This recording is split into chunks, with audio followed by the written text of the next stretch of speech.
నా భర్త గురించి కంప్లైంట్ ఇచ్చేదానికి పోలీస్ స్టేషన్కి వెళ్ళాను. ఆడ వెళ్ళి నాకు ఇట్లా పెట్రోల్ వేసి కాల్స్తానన్న దానికి నా హస్బెండ్ పోలీస్ వాళ్ళు చూసి వాళ్ళ మీద కేసు పెట్టారు. అప్పుడు ఆ కంప్లైంట్లో నేను మొబైల్ నంబర్ రాసి ఇచ్చిన దానికి ఆ మొబైల్ నంబర్లో తీసుకొని కిరణ్ అనే అతను 5 ఏళ్ళ నుంచి నాకు చాలా హరాస్ చేస్తున్నాడు.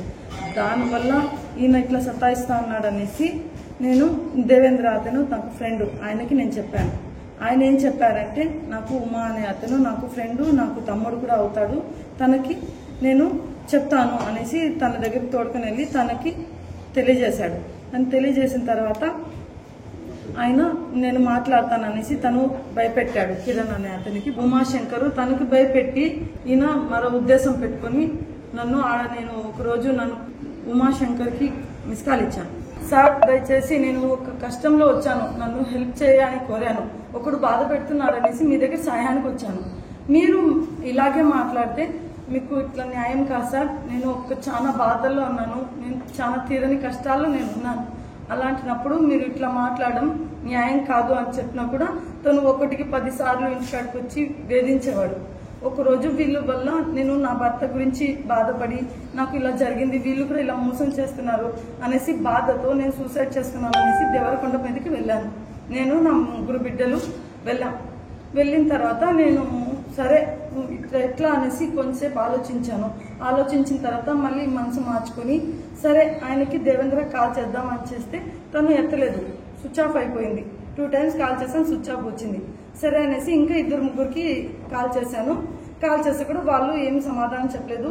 నేను ఒక ఆయన ఈశ్వర్ అన్నట్టేసి నేను మాట్లాడి దేవేంద్రని పంపిస్తానని చెప్పారు.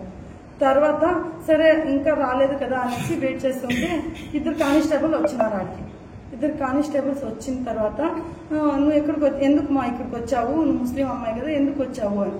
సార్ నా బిడ్డ గురించి వచ్చాను, పూజ కోసం వచ్చాను అని చెప్పేసి నేను నిల్చుకో ఉంటే నీ మొబైల్ నంబర్, నీ అడ్రస్, నీ భర్త పేరేమి అనేసి నా దగ్గర తీసుకొని ఆ నా నంబరు ఉమాశంకర్కి సెండ్ చేయమని ఇంకో కానిస్టేబుల్తో చెప్పాడు. సరే అనేసి నేను సైలెంట్గా ఉంటే మళ్ళీ కొంతసేపు తర్వాత నేను సరే ఈయన కానిస్టేబుల్ కదా మళ్ళీ నాకు సహాయపడతాడేమో, ఇప్పుడు నేను చావే పరిస్థితిలో ఉన్నాను, తను ఒక హెల్ప్ చేస్తాడేమో అనేసి తనకు ఒక మిస్ కాల్ ఇచ్చాను. ఒక మిస్ కాల్ ఇచ్చిన 15 నిమిషాలకి వేరే నంబర్ నుంచి ఉమాశంకర్ కాల్ చేశాడు. కాల్ చేసిన తర్వాత నేను చెప్పవద్దునా అని. సరే అన్నయ్య నువ్వు ఎక్కడున్నావు, నేను ఇట్లా ఉన్నాను, రాత్రి గొడవ జరిగింది కదా, నువ్వు కూడా ఉన్నావు కదా, ఇట్లా నేను చర్చడానికి ఇక్కడికి వచ్చేసాను, నేను మనస్పర్ధంగా బాధేసి నేను ఇక్కడికి వచ్చాను అంటే వదినా నువ్వు ఏం చేసుకోవద్దు, నేను ఇప్పుడుదా డ్యూటీకి వెళ్ళాను, జాయిన్ అయ్యేసి నేను ప్రెజెంట్ వేసుకొని నీ దగ్గరకు నేను వస్తాను, వెయిట్ చేయాడే అని చెప్పాను. సరే అన్నయ్య నువ్వు వచ్చేది కాదు, మీ అన్నని దేవేంద్రని తోడుకుని నువ్వు రావా, నేను తనతో మాట్లాడాలా అనుకుంటా ఉన్నాను అంటే సరే నువ్వు ఆడే వెయిట్ చేయి, ఎవరెవరు ఉన్నారు అని.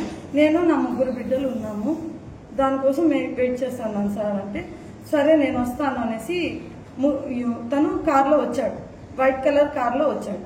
వచ్చిన తర్వాత ఎక్కడ అన్నయ్య ఆయన దేవేంద్ర రాలేదా అని అడిగిన తర్వాత లేదు వస్తాడు అనేసి నాతో చెప్పి ఆడ కూర్చోబెట్టాడు. కూర్చో ఇక్కడ 1 నిమిషం అనేసి కార్లో వెళ్ళి 3 కూల్ డ్రింక్ బాటిల్ తెచ్చాడు. ఒకటి బిడ్డకి ఇచ్చాడు, ఒకటి తను తాగాడు నా ముందర, తర్వాత నాకు ఇచ్చాడు. సరే టెన్షన్గా ఉన్నావు కదా, టెన్షన్గా ఉన్నావు, నువ్వు టెన్షన్ పడకు, నువ్వు తాగు ఈ కూల్ డ్రింక్ అనేసి నాకు ఒక ఇచ్చాడు. అది ఓపెన్ చేసి తనే ఇచ్చాడు, ఓపెన్ చేసి నువ్వు తాగు అని ఓపెన్ చేసిన తర్వాత నేనే తీసుకొని బాటిల్ తాగాను. తాగిన ఒక 2 నిమిషాలకే నాకు ఏమీ తోచలేదు, నా శక్తిని నేను కోల్పోయాను. ఆ పరిస్థితిలో నన్ను పైకి వెళ్ళి నన్ను ఈడ్చుకొని వెళ్ళాడు. నా పెద్ద బిడ్డ అడ్డం వస్తే తనకు ఒక చెంప దెబ్బ కొట్టి తనకి సైడ్లో పెట్టి నన్ను తోడుకొని వెళ్ళి ఆ చెట్ట దగ్గర నన్ను బలవంతం చేశాడు, నన్ను చేశాడు. కాళ్ళు పట్టుకున్నా నువ్వు ఇలా చేయడం న్యాయం కాదు అని నేను వేడుకున్నా, నన్ను వదులుకున్నా, నన్ను ఇలా చేశాడు. ఈ 3వ వ్యక్తికి తెలిసిందనుకో నిన్ను నీ బిడ్డల్ని ఈ నుంచే సూసైడ్ చేపించేసి 3వ వ్యక్తికి తెలియకుండా, నేను పోలీస్ కాబట్టి 3వ వ్యక్తికి తెలియకుండా నేను చేసేస్తాను. నా చిన్న బిడ్డను ఎత్తుకున్నాడు, ఇది దేవేంద్ర అనే ఆయనకి కానీ పోలీస్ స్టేషన్లో కానీ నీ అనుకునే వాళ్ళు పెద్ద చిన్న వాళ్ళకి ఎవరికైనా ఈ విషయం మూడో వ్యక్తికి తెలిసిందనుకో, నువ్వు చెడ్డదాన్ని, నువ్వు బ్యాడ్ గర్ల్ అనేసి నేను నిరూపించి నేను నిన్ను అవమానిస్తానే కానీ నేను పోలీస్ కాబట్టి నాకు వాళ్ళు అధికారంలో ఉన్నారు కాబట్టి ఎవరు ఏం చేసుకోలేరు. భయపెట్టి మళ్ళీ కిందకి తోడుకుని వచ్చి ఈ విషయం మళ్ళీ పెట్రోల్ వేసి కాల్ చేస్తాను, ఈ బిడ్డకి పెట్రోల్ వేసి కాల్ చేస్తాను అనేసి నాకు చాలా భయపెట్టాడు. దానివల్ల నేను ఇన్ని రోజులు భయపడుతూ ఎవరు లేరు కాబట్టి తప్పని పరిస్థితుల్లో సైలెంట్గా ఉంటున్నా. మళ్ళీ దాని తర్వాత నేను సైలెంట్గా ఉన్నా కూడా మరో విధంగా ఇప్పుడు నేను చేసింది తప్పు కాబట్టి ఇంకా మేమిద్దరు ఇష్టంగా చేసుకుంటే అది తప్పు కాదు అనేసి నన్ను రోజు వచ్చి వేధిస్తున్నాడు సార్. అందుకని నేను అది భయపడి నేను ఎస్పీ దగ్గరికి వెళ్ళాను, చిత్తూరు ఎస్పీ దగ్గరికి వెళ్ళి కంప్లైంట్ ఇచ్చేదామనేసి వెళ్ళాను. ఆడికి వెళ్తే పలంనేర్ ఎస్ఐ దగ్గర వెళ్ళమన్నారు. ఆడికి వెళ్తే వాళ్ళు బంగారపాలెం పోలీస్ స్టేషన్కి వెళ్ళమన్నారు. సరే ఆడ వెళ్తే కూడా మళ్ళీ మేము డిఎస్పీ దగ్గర వెళ్ళమని చెప్పారు. నిన్న డిఎస్పీ దగ్గర వెళ్ళినా కూడా నాకు ఏ న్యాయం అయితే చేయలేదు. నేను ఎక్కడైనా ఆ కంప్లైంట్ నాకు ఇప్పుడు కావాలి ఇవ్వండి అంటే కూడా కంప్లైంట్ కూడా లేదు.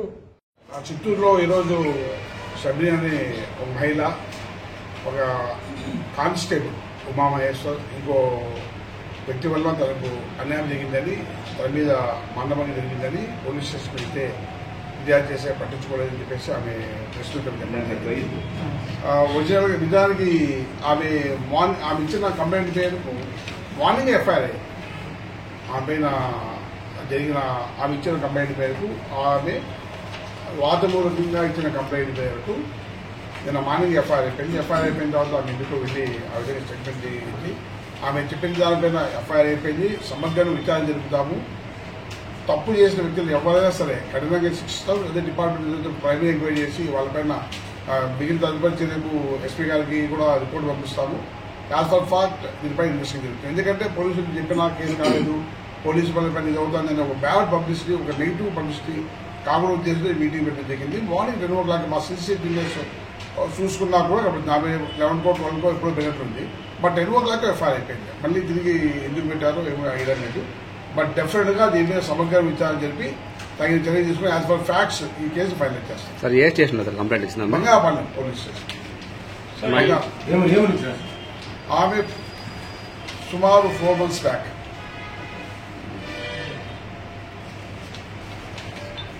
ఇక్కడే ఎఫ్ఐఆర్ తీసుకున్నాము. ఆమె పెళ్లి అయిన తర్వాత తన కొన్ని విభేదాల వల్ల భర్తలో దూరం ఉంటే ఆ ఇష్యూ పైన వచ్చినప్పుడు ఒక పోలీస్ స్టేషన్లో హోంగార్డ్ అనే అబ్బాయి కొంచెం ఇష్యూ చేశానని చెప్పేసి తర్వాత ఆ అమ్మాయి దేవేంద్ర అనే ఒక అతనితో లైఫ్లో పిల్లలకు అండగా తోడడం కాదు దాంతో సహజీవనం ఉన్నప్పటికీ తనకు సమస్య వల్ల చనిపోవాలనుకోని చెప్పేసి మొగిలిఘాట్లోకి ఆ కొండ మీదకి పోయి అక్కడి నుంచి ఈ మోహన్ కుమార్ అనే కానిస్టేబుల్ ఫోన్ చేస్తే ఆ అబ్బాయి వచ్చి మత్తు మందితో కలిపి ఆ 4 months బ్యాక్ చేసి తనను మానవంగా చేశానని చెప్పేసి ఆ అమ్మాయి ఫిర్యాదు. దాని మీద ఏమన్నా పోలీసులు చెప్తే చంపుతామని బెదిరించాలని చెప్పి ఆమె ఫిర్యాదు. దాని మీద ఈరోజు వచ్చి కంప్లైంట్ ఇవ్వడం జరిగింది. దాని మీద చేస్తాము. పూర్తిగా టెక్నికల్గా ఆల్ ఎవిడెన్స్ కలెక్ట్ చేస్తాము, ఎంక్వైరీ చేస్తాము. ఎవరైతే నేరానికి పాల్గొనే వాళ్ళపై కఠినంగా శిక్షిస్తాము. ఇట్స్ ఫ్యాక్ట్స్ ఏవైతే ఉన్నాయో ఆ ఫ్యాక్ట్స్ పక్కా తేల్చి దానిపైన యాక్షన్ తీసుకుంటాం. ఇద్దరి మీద కంప్లైంట్ ఇచ్చింది. కిరణ్ హోంగార్డ్ మీద, మోహన్ కుమార్ అనే కానిస్టేబుల్ మీద, సారీ ఉమాశంకర్ సారీ ఇంతకుముందు కూడా ఉమాశంకర్ ఆ ప్రజెంట్ అతను ఉమాశంకర్ కానీ కుమ్మూరులో పనిచేస్తున్నాడు. కిరణ్ ఎక్కడ ఉన్నాడు ఇప్పుడు కనుక్కోవాలి. ఆ అబ్బాయి ఎక్కడ కనుక్కోవాలి. సార్ ఆ అమ్మాయి ఇప్పుడు వాళ్ళని బర్తరఫ్ చేయాలని చెప్పి డిమాండ్ చేస్తున్నట్లు మాకు వినిపిస్తున్నారు. ప్రాథమిక సాక్ష్యాలు చిక్కిన ఇప్పుడే ఎఫ్ఐఆర్ అయింది కదా, ప్రైమరీ సాక్ష్యాలు చిక్కిన వెంటనే రిపోర్ట్ పంపిస్తాము. దీని మీద కూడా మీకు ఎఫ్ఐఆర్ మీద రిపోర్ట్ పంపిస్తాము. డెఫినెట్ గా యాక్షన్ తీసుకుంటాం. ఏమాత్రం ఫ్యాక్ట్ ఉన్నా ఇంకా కఠినంగా అన్ని రకాలుగా ఎవిడెన్స్ కలెక్ట్ చేసి పెట్టి డెఫినెట్ గా యాక్షన్ తీసుకుంటాం.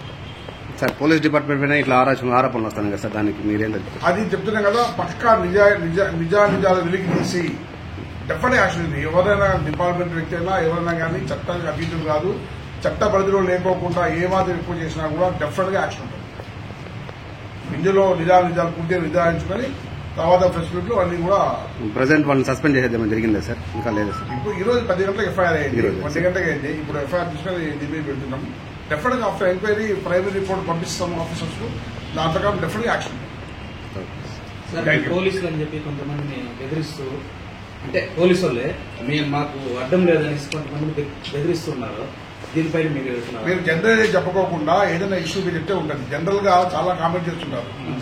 పలానా వ్యక్తి పలానా ఇష్యూ రకంగా ఏదని చెప్తే ఏమన్నా చేయగలం తప్ప జనరలైజ్ చేసి చెప్పే మాటలకు చెప్పడం అంత కరెక్ట్ గా అనిపించుకోదు.